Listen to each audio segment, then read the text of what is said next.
Hello good morning students. आज हम लोग पढ़ेंगे new topic application of integration.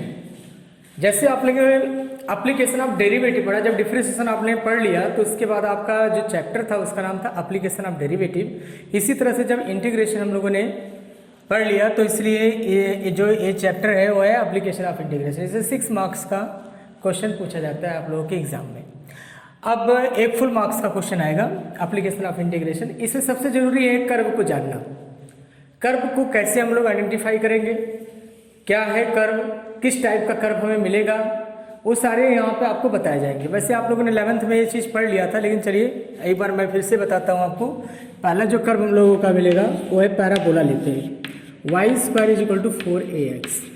ये जो है आपका एक्स एक्सिस की सिमेट्रिक, तो वह एक्स एक्सिस सिमेट्रिक के लिए Y square is equal to 4ax का जो ग्राफ ट्रेस करोगे आप ऐसे करोगे। ये हो गया वर्टेक्स 0 0 और यहाँ पे आ गया आपका a,0 फोकस, और ये है लेटस रेक्टम। ये जो डिस्टेंस है यहाँ से यहाँ तक ये लेटस रेक्टम है आपका। इसी तरह से आपका एक पैराबोला बनेगा, इस तरह से बन सकता है X square is equal to 4ay। जो आपका कर्व है, जिस टाइप का कर्व आपको मिलता है वही आपको बताया जा रहा है। ऐसे यहाँ पे हमारे पास क्या है, ये एक्स एक्सिस, ये हो गया वाई एक्सिस, और भी बहुत सारे हैं, फिक्स्ड लाइन है, डायरेक्ट्रिक्स है, और इसका लेटस रेक्टम के कोऑर्डिनेट है। तो ये सब जानने की जरूरत नहीं है आपको, है ना, यहाँ पे जानने की जरूरत नहीं है। ये बहुत होगा तो ये आप लोग जान लो, a,2a इतना ज़्यादा वो नहीं है। बस हमें क्या है, ट्रेस क्यों किया जाएगा, लिमिट निकालने के लिए ट्रेस किया जाएगा। तो आपका बेसिक कॉन्सेप्ट है सारा, x square equal to 4ay। इसी तरह से यहाँ पर भी हो जाएगा आपका। ये आप कैसे पता चलेगा, अगर वाई एक्सिस सिमेट्रिक है तो ऐसा बनेगा, एक्स एक्सिस सिमेट्रिक है तो ऐसा बनेगा, ठीक है। और यहाँ पे y इज इक्वल टू एक और आता है इसमें √x आता है। अगर आप इस बारे में बहुत साइड करोगे तो कुछ ऐसा ही बनेगा, लेकिन इसका जो ग्राफ आप बनाओगे पॉजिटिव एक्स एक्सिस की ओर बनाओगे, बस केवल ये ग्राफ जाएगा। ये जो कर्व आपके एग्जाम में मिलेगा उस टाइप का कर्व आपको बताया जा रहा है, ठीक है। आप ग्राफ बनाना हो तो आप बहुत सारे मेथड है ग्राफ बनाने के लिए, पॉइंट्स लो, पॉइंट रिप्रेजेंट करो, और उसके बाद फिर एक्स कोऑर्डिनेट वाई कोऑर्डिनेट कहाँ कहाँ पर उसे प्लॉट करो, फिर आंसर आएगा।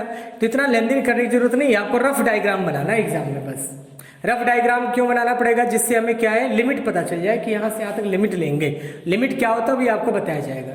अभी आप कर्व के बारे में जान लो, जो जो कर्व आपको मिलेगा उसके बारे में आपको जानना बहुत जरूरी है। ये हो गया पैराबोला एक्स एक्सिस सिमेट्रिक, ये भी हमारा पैराबोला है लेकिन हाफ पैराबोला है, क्योंकि √x से नेगेटिव सेटिस्फाई नहीं होगा। X square is equal to √4y। आप अगर X is equal to √y करोगे आप इसे, तो ये आपका हाफ ही बनेगा पॉजिटिव डायरेक्शन की ओर, बस केवल इतना ही बनेगा, ठीक है। इसके बाद आता है आपका सर्कल। सर्कल में हमारा जो बनेगा सर्कल के कुछ टाइप्स हैं वो आपको मिलेंगे। ये था आपका पैराबोला। आइडेंटिफाई करना होगा, एग्जाम में कभी कभी लिख के नहीं देता कौन सा कर्व है, आपको खुद देख के पहचानना पड़ेगा। X square plus Y square is equal to are square. तो इसका जो सेंटर है वो तो आपका 0 0 आ गया, जो रेडियस है वो आपका आर आ गया। एक तो इस टाइप का सर्कल मिलेगा आपको। एक सर्कल इस टाइप का मिल सकता है, एक्स माइनस एच का whole square plus y minus k whole square is equal to are square.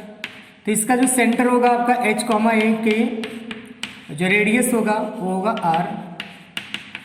एक सर्कल आपका इस तरह से मिल सकता है, X square plus Y square plus 2gx plus 2fy plus c is equal to 0। इसका सेंटर होगा -g, -f, और रेडियस होगा √g² plus f square minus c। g का मतलब हो जाएगा आपका 1/2 कोफिशिएंट ऑफ x,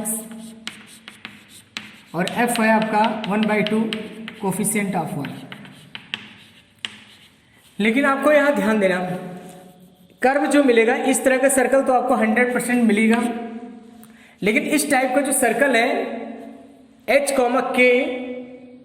h,k वाला नहीं मिलेगा, h,0 वाला मिलेगा। यानी कि इस टाइप का आपको सर्कल मिलेगा जो आपके सिलेबस में आएगा ना, वो ये ऐसा सर्कल होगा, x minus H whole square plus Y square is equal to are square. क्यों? क्योंकि ये ऐसा इसलिए है स्टूडेंट्स, क्योंकि यहाँ पे जो कर्व की जो ट्रेसिंग आपके सिलेबस में है वो एक्स एक्सिस पे होना चाहिए, और अगर क्वाड्रेंट में होगा तो उसका ग्राफ बनाना आपके लिए काफ़ी डिफिकल्ट हो जाएगा, जो कि आपके सिलेबस में वो नहीं है। आपके सिलेबस में जो मिलेगा सर्कल इस टाइप का मिलेगा, जिसका जो सेंटर है आप इसका सेंटर आप लिख सकते हो h,0 और रेडियस लिख सकते हो r। जो सर्कल होगा आपका h comma zero x axis पे होगा h कॉमा जीरो, कुछ ऐसा होगा, ठीक है। और ये जो सर्कल है आपका ये वाला, इसमें आपको इक्वेशन इस टाइप का दिया जाएगा X square plus Y square plus 2gx, बस और कुछ नहीं मिलेगा। तो आप सेंटर यहाँ पे लिखना माइनस जी कॉमा जीरो, एफ है ही नहीं, एफ आपका है ही नहीं यहाँ पे, माइनस जी कॉमा जीरो और रेडियस आपका हो जाएगा जी के बराबर। क्यों जी के बराबर? इसलिए हो जाएगा क्योंकि g square plus f square minus c, y coefficient है ही नहीं, है नहीं आपका। जब वाई कोफिशिएंट आपका नहीं है और सी नहीं है, और जब आप रेडियस यहाँ पुट करोगे तो g square plus zero minus zero, तो आपका आ जाएगा r is equal to g. यानी आप देख सकते हैं ये दो टाइप का सर्कल आपको मिलेगा। मैं फिर बोल रहा हूँ आपको, आपके सिलेबस में जो सर्कल है वो ये है और ये है। ये तीन टाइप का सर्कल है जो आपको पढ़ने पड़ेंगे, ठीक है। आपको लर्न करने पड़ेंगे कि भाई ये होगा तो ऐसा करेंगे। इसका जो ट्रेसिंग है यही सेम आएगा, कोई चेंज नहीं है इसकी ट्रेसिंग में, यही आएगा क्योंकि एक्स कोऑर्डिनेट हमारा जीरो बनना चाहिए, यहाँ पे वाई कोऑर्डिनेट जीरो बनना चाहिए, जो कि है हमारे पास वाई कोऑर्डिनेट जीरो, और इसकी ट्रेसिंग भी ऐसे ही होगा, ठीक है। इसके बाद आपका आता है इलिप्स। ये तो सर्कल था आपका, अब हम लोग देखेंगे इलिप्स के बारे में। इलिप्स जो होगा दो टाइप का इलिप्स होगा, एक तो होगा एक्स एक्सिस हॉरिजॉन्टल इलिप्स, एक होगा वर्टिकल इलिप्स। जैसे आपके पास दे दिया X square by A square plus Y square by B square is equal to 1, A के दे दिया। अगर ए की वैल्यू बी से बड़ा है तो आपका इलिप्स ए बनेगा। इस इलिप्स में क्या क्या हो सकता है? ये तो मेजर एक्सिस ए कॉमा जीरो, तो ये 0 0, और लेटेस्ट रेक्टम ये है जो कि हम लिख सकते हैं ए कॉमा बी स्क्वायर बाई ए। ये लेटेस्ट रेक्टम का कोऑर्डिनेट आपको दिया जा सकता है। और अगर आपका ए लेस देन बी बना स्टूडेंट्स, ए लेस देन बी में हमारे पास जो इलिप्स होगा इस टाइप का इलिप्स बनेगा। इसको भी हम लोग क्या लिख सकते हैं, इसका इक्वेशन भी वही लिखेंगे। बहुत सारे बुक में चेंज देते हैं, लेकिन आप चेंज करने की जरूरत नहीं है। चेंज इसलिए देते हैं क्योंकि हम लोगों ने जैसे ए जीरो यहाँ पे लिया, तो ए जीरो यहाँ पे अगर लेंगे, जीरो भी यहाँ पे लेंगे तो चेंज हो जाएगा। मैं यहाँ पे क्या कर रहा हूँ, यहाँ पे जो हमारे पास ए है, ए जीरो और जीरो बी, मैं यहाँ पे कंडीशन एक ही रख रहा हूँ, तो इसलिए कोई इफेक्ट नहीं पड़ेगा। जिम्मे जाएगा एक्सिस है तुम्हारे पास, वो क्या है ए टू ए, तो अगर आप ए जीरो और जीरो बी लिखते हो, ठीक है, तो आपका कोई प्रॉब्लम नहीं, ए बी के प्लेस पर रिप्लेस हो जाएगा, बी ए के प्लेस पर रिप्लेस हो जाएगा, है ना।